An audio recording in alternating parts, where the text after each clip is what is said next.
pada tempat hiburan, tidak ada sistem booking, tidak ada jaminan nomor kursi, prinsipnya brutal, hukum rimba, siapa cepat, dia dapat. Maka seringkali timbul gesekan antar calo dalam perebutan wilayah, tak jarang pula berakhir dengan pembunuhan. Persaingan antar calo yang semakin ganas membuat Mamat susah bergerak, ekonominya juga tak berubah. Meskipun begitu, tekadnya untuk mengumpulkan uang demi Euis tak padam. Ia akhirnya nekat mengumpulkan uang lewat jalan yang lebih kejam, merampok. Ia mulai melakukan aksi perampokan kecil-kecilan di daerah Bandung sampai Cirebon. Ada yang mengatakan bahwa ia sering mencuri lampu petromak. Namun yang jelas karena perbuatannya itu, ia jadi sering keluar masuk penjara. Nah, di dalam penjara inilah dia diduga mempelajari ilmu kebal.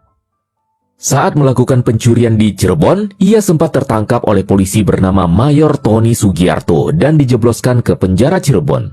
Mayor Tony Sugiarto ini adalah ayah dari Bima Arya, mantan wali kota Bogor dan wakil menteri dalam negeri Indonesia saat ini. Namun berkat kelicinannya, Mamat berhasil kabur dari penjara kembali ke Bandung. Dia sadar untuk bertahan hidup, dia butuh sesuatu yang lebih mematikan daripada sekedar golok. Dia butuh senjata api. Nah, targetnya tidak main-main, bukan satpam, bukan warga sipil, melainkan seorang anggota polisi aktif yang sedang bertugas. Kejadiannya berlangsung sangat cepat. Mamat sudah tidak punya rasa takut, berusaha merebut senjata dari seorang polisi berpangkat Sersan 1 di sebuah jalanan di siang bolong. Dalam pergulatan hidup mati itu, Mamat berhasil melumpuhkan aparat tersebut dan langsung mengambil barang incaran utamanya, sebuah pistol revolver lengkap dengan pelurunya. Pembunuhan ini membuatnya langsung menjadi buronan paling dicari saat itu. Berbekal pistol hasil rampasan itulah ia melakukan beberapa aksi perampokan. Namanya mulai dikenal sebagai Mat Peci, karena ia selalu memakai peci bahkan saat menjalankan aksinya.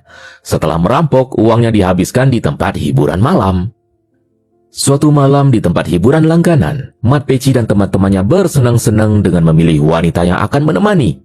Mat Peci mendengar dari pemilik rumah hiburan bahwa ada gadis baru di tempat itu. Mat Peci bertanya, siapa nama gadis itu? Dahinya langsung berkerut, jantungnya berdegup kencang karena jawaban pemilik hiburan. Nama wanita baru itu, Euis. Langsung saja Mat Peci lari ke kamar lantai 2 tempat para pekerja wanita tinggal. Begitu kamar dibuka, alangkah terkejutnya ia. Di dalam kamar itu, di antara pekerja lain, ia melihat wajah yang jadi semangatnya selama ini, Euis. Euis yang melihat Mat Peci langsung menangis menyesali diri yang jatuh ke lembah hitam.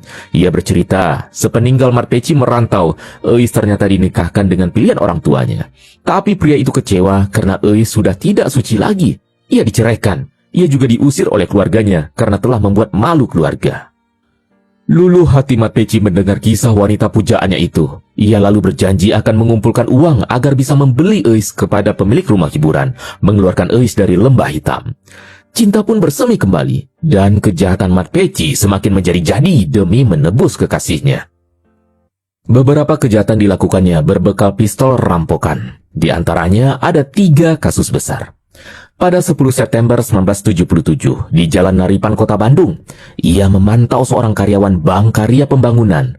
Saat karyawan tersebut keluar dari bank dengan membawa uang tunai yang besar, Mat Peci langsung menghadang karyawan tersebut tepat di depan bank. Dengan tenang, dia mencabut pistol dan menembak mati targetnya. Suara letusan senjata api membuat orang-orang panik, tapi tidak ada yang berani mendekat karena takut ditembak mati. Mat Peci dengan santai menyambar tas berisi uang, lalu pergi menghilang. Setelah sukses merampok di Jalan Naripan pada bulan September, Mat Peci kembali beraksi 3 bulan kemudian, tepatnya pada bulan Desember 1977.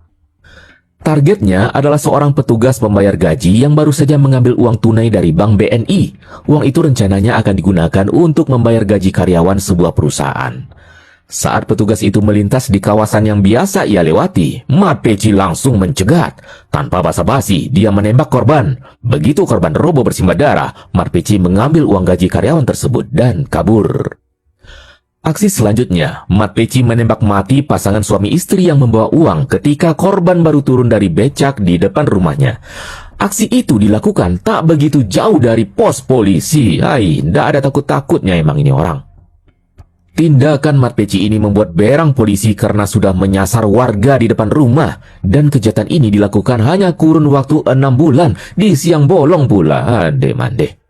Menanggapi situasi darurat ini, Komando Daerah Kepolisian Jawa Barat segera menggelar rapat khusus. Mereka sepakat bahwa pendekatan biasa tidak akan mempan untuk penjahat yang memegang pistol dan punya ilmu kebal.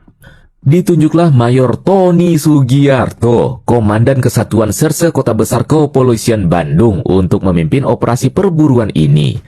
Penunjukan Mayor Tony bukanlah kebetulan. Dia adalah orang yang pernah menangkap Mat Peci di Cirebon dulu. Dia paham betul karakter dan kelicikan buruannya.